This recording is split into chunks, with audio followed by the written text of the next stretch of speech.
Hey friend, in 2012, I started a coaching business that lasted 5 years and burned $50,000. It was, by all intents and purposes, a failure. So in 2020, I decided to do it again.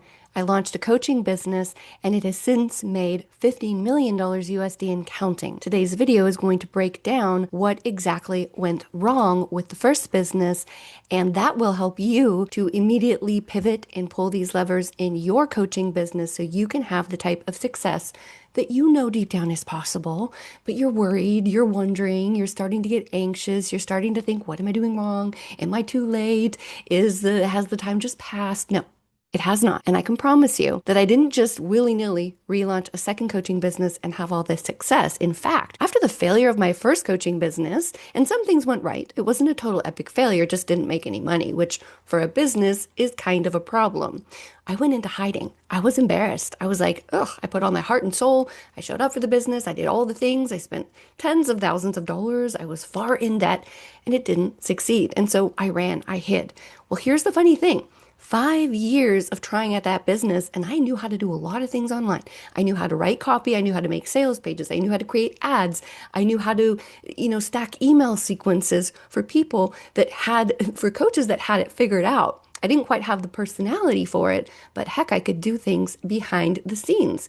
Sure enough, not wanting to go back to work, desperately searching for a way to stay at home, I started asking other coaches, do you need help with your campaigns? A couple years in, I realized I was running campaigns for $1 million coaches who you have seen on Oprah, The Today Show, Good Morning America. And I was like, what sign is God sending me? Obviously, He has equipped me to relaunch my coaching business. I have now witnessed all the behind the scenes of how these things work. Let me see if I can do it again. And I did. So welcome to today's video. My name is Sarah May Ives. I am a Wall Street Journal best-selling author. I am also an eight-figure business owner and business mentor, and I help coaches become highly profitable, even in a market where all the ideas are taken and all the price points exist and AI is allegedly taking over everything. That's what I do. I help you become more profitable as a coach so you can help people make money, do it from wherever you want, whenever you want. Okay, so I today want to do a case study example comparison. What went so wrong with my first business? Because if I could go back to that person and tell her what I know now, I know she would have been successful. And that's exactly what I'm hoping that this video will achieve with you. So, going back to the beginning, I always wanted to be creative. In my 20s, I wanted to be a writer. I took screenplay writing workshops. I enrolled in university writing programs. And I realized it's not really the best way to make money as a writer. And so eventually time wore on, and I'm like, I want to get married and I want to have a family. I should probably get a good job.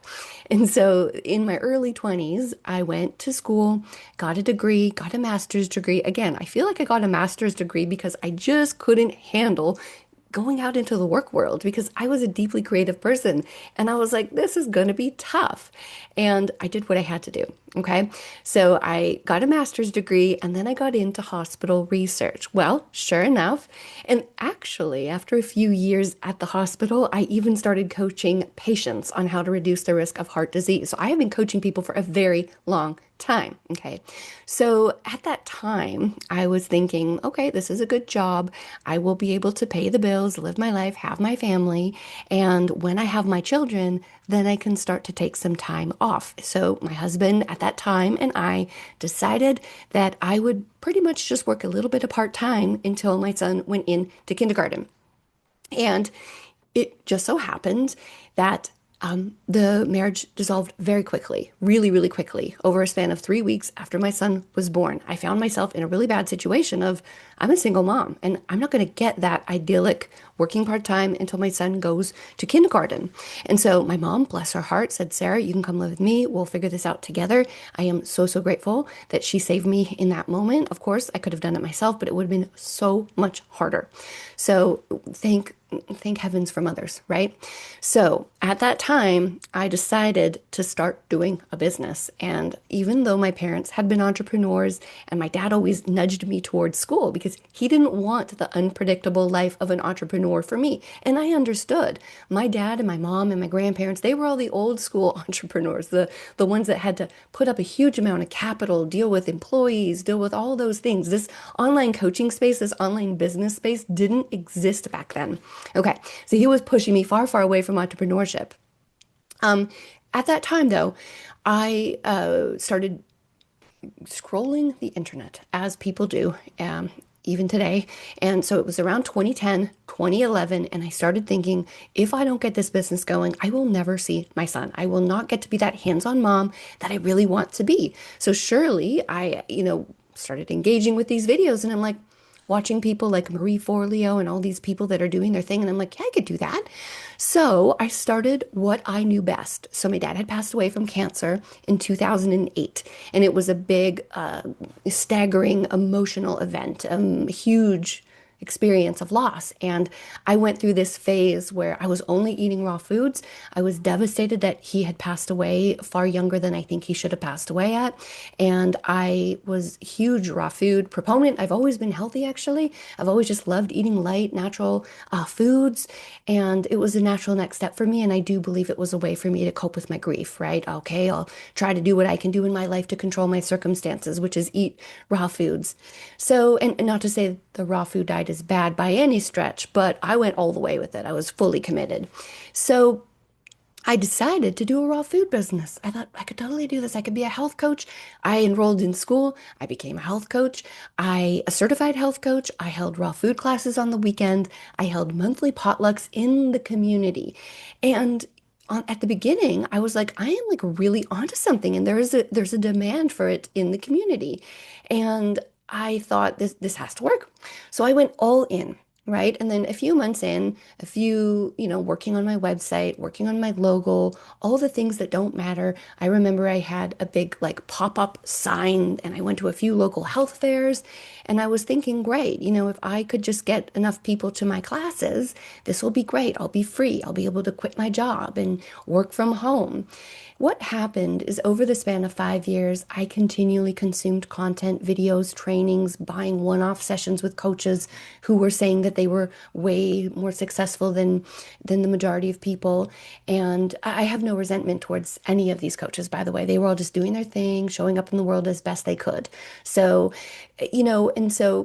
but what I realized, I concluded that I couldn't make enough money with people paying me $30 to $50 a raw food class. And there was one other competitor in the city at that time, and she wasn't happy that I was there either. And actually, she had started saying some negative things about my weight because I was still in the post-baby weight phase. And somewhere on social media, or it was to a press thing, she made a dig that I couldn't have been a real raw food health coach because of my size. So interesting, right? Anyway, I tried so hard at that business for 5 years. I tried all the things, took all the courses, took all the trainings. I spent tens of thousands of dollars, went $50,000 into debt, concluded there are not enough people that care about being that healthy to make my business thrive. And that was the story that I told myself for a very long time. But there's going to be a little plot twist here because I don't think that was the truth. I now know, after working behind the scenes for years and years on end and generating millions and millions of dollars, over 25 million, myself, my clients, collectively, I know it was much more than that. And I'm going to share exactly what the missing piece was. So here's what happened though. I didn't want to go back to work, even though I had to. I was still at work. I shouldn't say go back to work because I never gave up my job fully. I wasn't able to. So I couldn't go all in. Let's just say that. I should have. Okay. No, no, no. I know what happened. Okay, yes. Sorry, guys. This is old news, right? I'm going back through the history. So what happened is I decided to completely quit the business and actually get a promotion. So I was like, I didn't like my job, but you know what? My business didn't work. I may as well try to get a promotion. And I did. So I moved to another hospital with a better job, better pay. And I thought this will be the magic thing. Like maybe it was just the job that needed to change. Well, that turned out to not be true. So I sat and I thought, what could I do? And it turns out that there were indeed coaches who wanted my services. They wanted me to write their emails, to create their sales pages, to create their websites, to create their ads. And I put together a really successful marketing agency. And this was just something that seemed to happen very quickly. There was a real demand for it.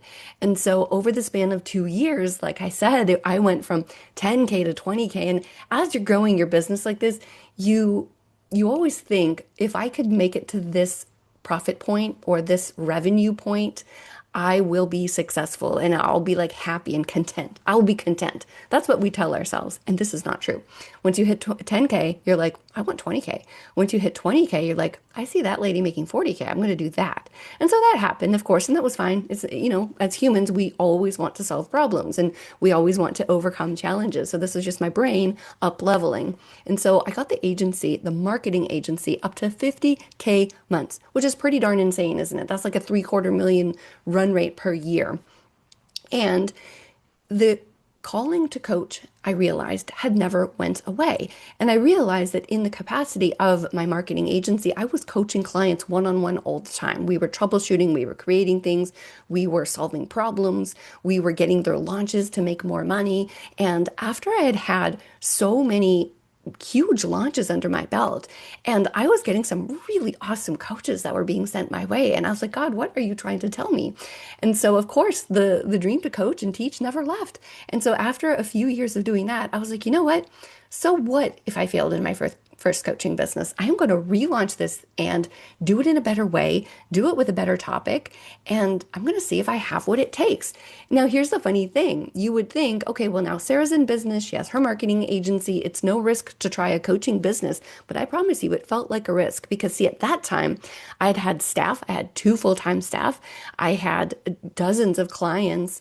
And for me to just step out and be like, okay, now I'm not a marketer anymore. I'm going to actually go into the coaching space felt absolutely terrifying. But I did it. And this time, I'm going to walk you through the 4 things that I did differently and the 4 things that I have learned from watching other million-dollar coaches that I was ultimately able to apply in order to succeed with my own coaching business. Okay, so number 1. And this is the most important one, and this is one that's becoming even more important as time goes on and as AI becomes more predominant and as people start to get tired of AI and tired of a lack of human contact.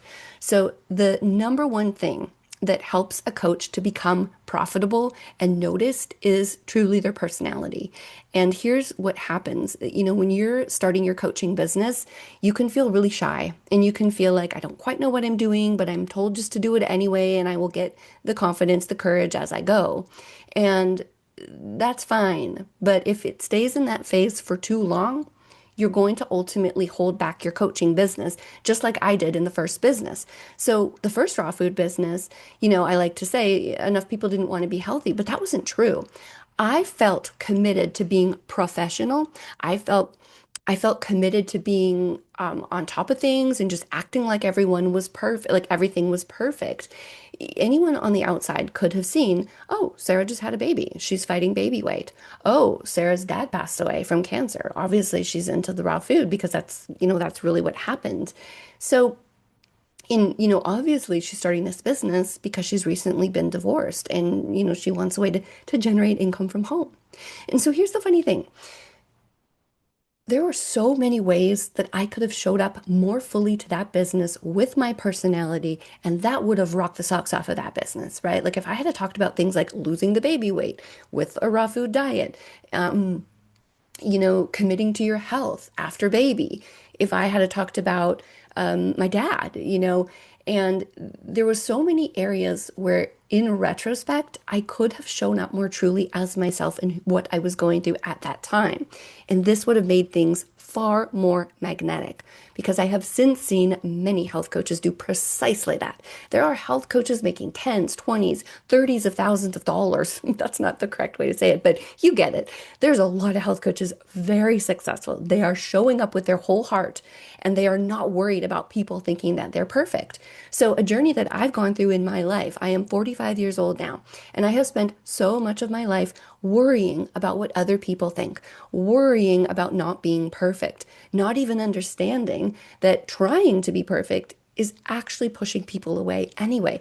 Everyone wants to deal with real people, with open and honest and authentic people. And part of my journey has been trying to undo my wiring of trying to always present as the perfect person. In my 20s, I was a know-it-all. I just was. It just was part of my journey. I remember thinking that I had to act like I had it all together. And, part of this is obviously life growth. And part of this is the journey that you go on when you start a business because you are really pushed to the max of who am I? What do I stand for? What kind of person do I want to be in the world? And so when I had that business, one of the big reasons that it wasn't destined to work is that I was holding back who I was. I was holding back the development piece and admitting that I am a work in progress. That even today with my, current coaching business, I love to tell people about the challenges, the hard parts, the what I'm learning, what I'm going through. I love to talk about how, something I say often is, here is what I think, but I would love to be wrong about this. And sometimes I am, not often, but okay, see, there's my ego popping up again. Okay.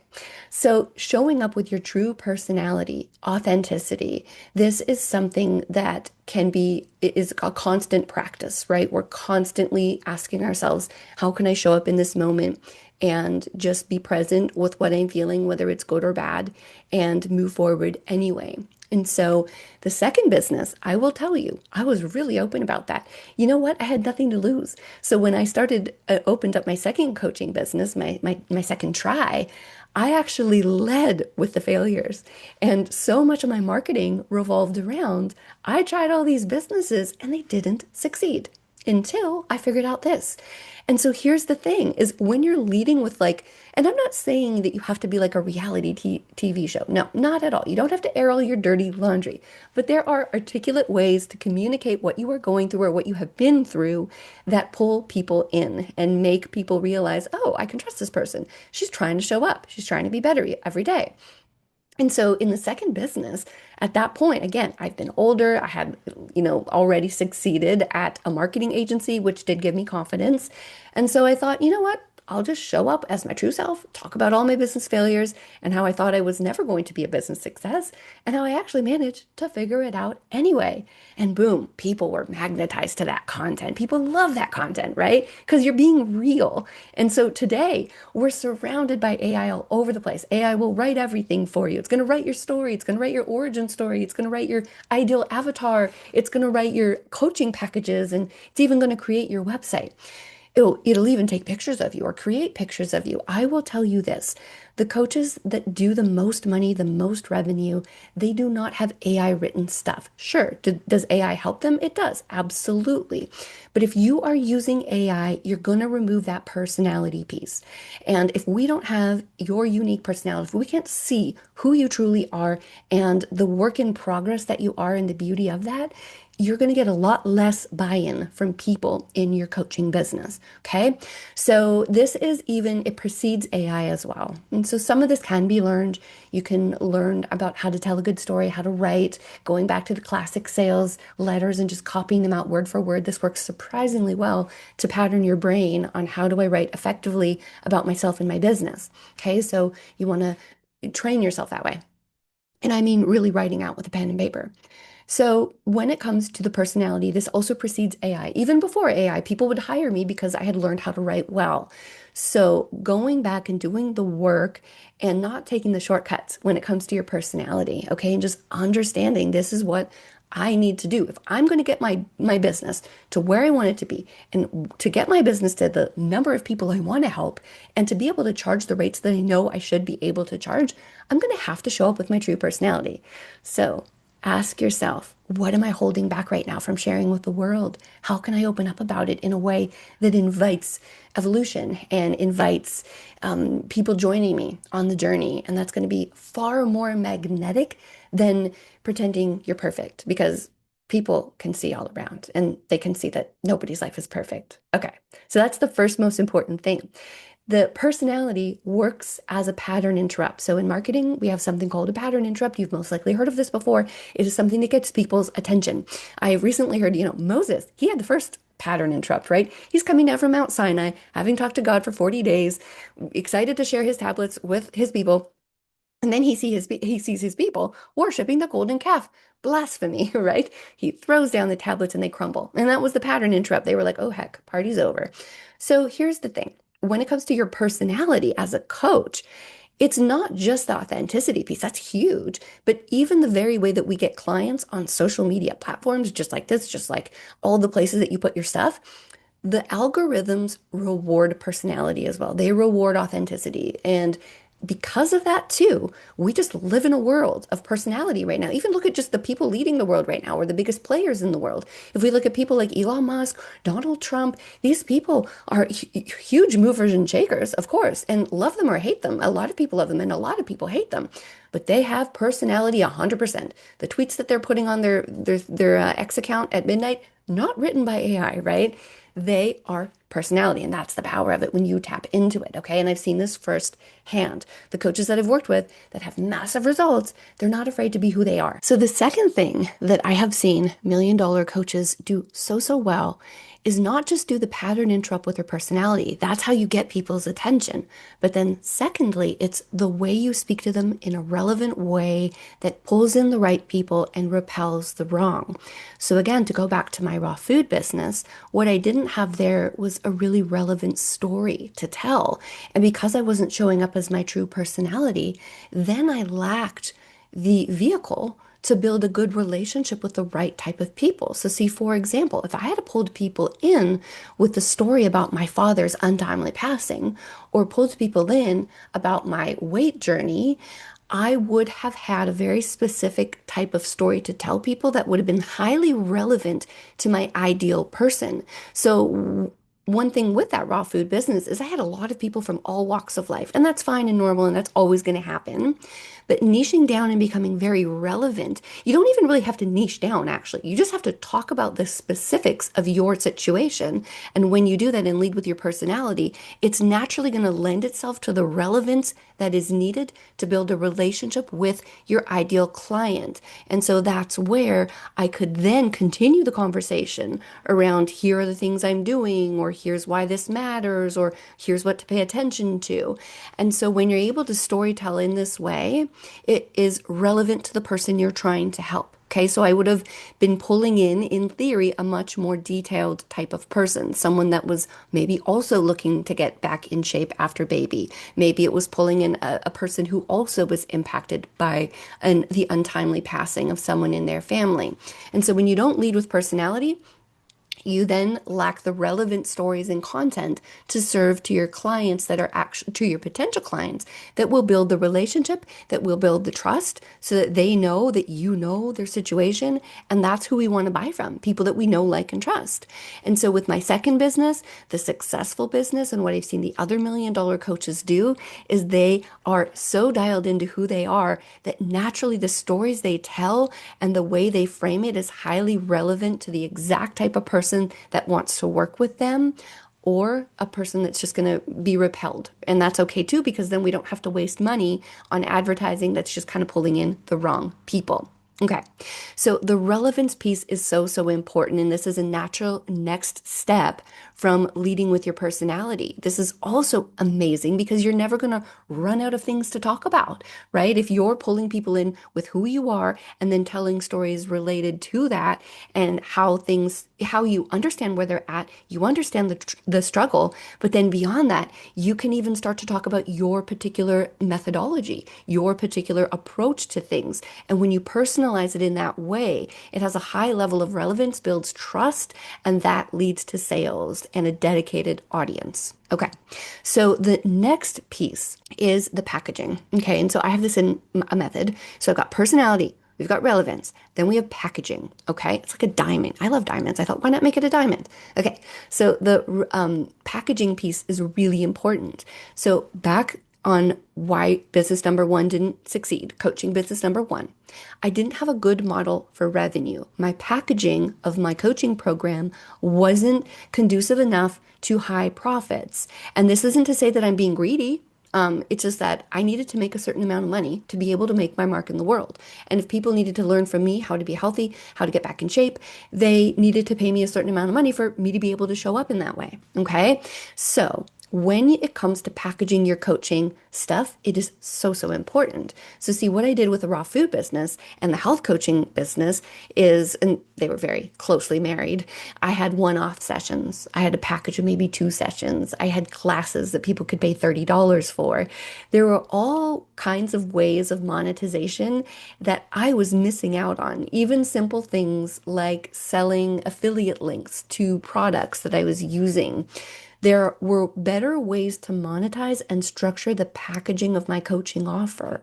And so, what I did in business number two, the highly successful one, and what I have seen many coaches, the high profit coaches do, is a combination of three key things. So, number one, you want to have contact point with you, the personality, because you're the personality of your brand. You're sort of the mini celebrity. This doesn't mean that you need to do an extensive, number one-on-one calls or anything, but you need direct contact point with you, whether it's a group call, whether it's audio notes, whatever, that you need to have the calls, okay? Contact with you. Okay. And this can be done in a very minimal way. Like right now for my coaching programs, I show up for a couple of hours a week and I love it. My clients love it. They learn better. They get to ask each other questions. They get to learn from each other's questions. It's even superior to one-to-one, if I'm being honest. Okay. Secondly, curriculum. So this is where you're going to handpick information because, of course, we live in a world where tons of information is free. And so what we need is someone that's going to actually curate it for us. So that's your curriculum. That can sit online somewhere in some software that you use. And then number three, you're going to have the calls, curriculum, community. Community is the third one. So this is so, so important, of course, to change as a human. We need experiences, we need community, we need relationships. That's just the way we are. We just have to work with it, right? And so through community, through building relationships with each other, asking questions, supporting each other, leaning on each other for help through a hard time, those things all put together, that's sort of the like holy trinity of a really successful packaging for a coaching program. And that's what I did not have in business number one. Okay. So that's the packaging side. So we got personality, relevance, packaging, and then promotion. Okay. So the promotional piece of the first business was very like going out, putting flyers up, building the website, spending a lot of times on things that didn't really move the needle. What I had needed to learn is how to actually sell to people in a way that felt good to me. And so what I now teach and what I always abide by is promoting as a service, right? Because if we have a call with someone or we're in a position where we're leading a class, we want to upsell people because people are there to learn. And if we don't ultimately promote our business and fall in love with the sales process, we're not going to be able to get the confidence to command the rates that we know we deserve. So whether you're leading a class or a talk, or whether you're doing sales calls directly, you need to really fall in love with that promotional piece. And again, that's what I was so afraid to do in the first business. I was afraid to sell to people. I was afraid to ask them because we have this huge stigma around salespeople. Like, we picture the people with a briefcase knocking on our door. And so because of these stereotypes, we can often feel like we're doing them a disservice if we ask them to buy more. The truth is, people want to buy more. And the people that don't, that's okay too. But let's face it, they're here to learn from you. And a lot of people need way more than one session or one class. They need to learn from you in a longer format, in something that's going to benefit them. The worst thing they can say is no. So the promotional piece in the raw food business, I was just shy to do it. I was inexperienced. I didn't know how to do it. I didn't get sales training. Second business, I had done sales and I'd gotten sales training. I invested heavily in sales training and I realized I flippin' love sales. I love having conversations with people. I love leading talks, answering questions. And I'm also not afraid to say that I would love to work with you. Would you like to join today? You see how direct that is? But also sounds great. And for the right person, they're like, oh, this person really cares about me. They want to work with me. Great. Here's my credit card. And so that's the piece that pulls it all together, is understanding that the promotion of my business, my my kind of baby. My business is my baby. It's my passion. I'm creative. I want to help people get paid well. When I fell in love with the promotional piece of my business, things just flew. Like things really just flew off the shelf. When I could show up to my business and sell to people from a place of service and have these great conversations, it didn't mean that everyone said yes to me, but a lot of people say yes to me. And so having these calls also educates you so much on the questions that people ask, even having a local, maybe you do a local seminar on a topic, and you will be amazed at how much you learn just from the questions that people ask you about what you do. Okay. And so when I dialed this in, and I fell in love with the promotional process, understanding that I was doing a service to the world by showing up with my real God-given talents, then things took off. In the first year, I did my own sales calls, made $1 million. Year two, I started to see success from the students that were in my program. And so some of them would come to me and say, "Hey, Sarah, loved your program. Wondering if you need a salesperson. I'm looking for extra revenue to complement my agency." And so it grew from there. And then I grew to two salespeople, three salespeople, four salespeople. And the whole sales team is a whole other thing on its own. But once that all went together over a 5 year period, have worked up to 300, 400, 500K months. And that is what is possible when you put all these components together. It is absolutely life changing. There is no other business like a coaching business in terms of profit margins, in terms of how and where you can do it. You don't have to pay rent. You don't have to have a corporate contract with a landlord, locally for a business. And so you don't have to deal with all the headaches of, on-site employees. There's just so many factors that make a coaching business truly one of the most amazing businesses that you can have. These four pieces together are exactly what you can use to pull the levers in your coaching business to elevate it to a place where you're really getting paid well. I will also say around the promotional piece, there are strategic ways to price your business too. You don't want to be the cheapest.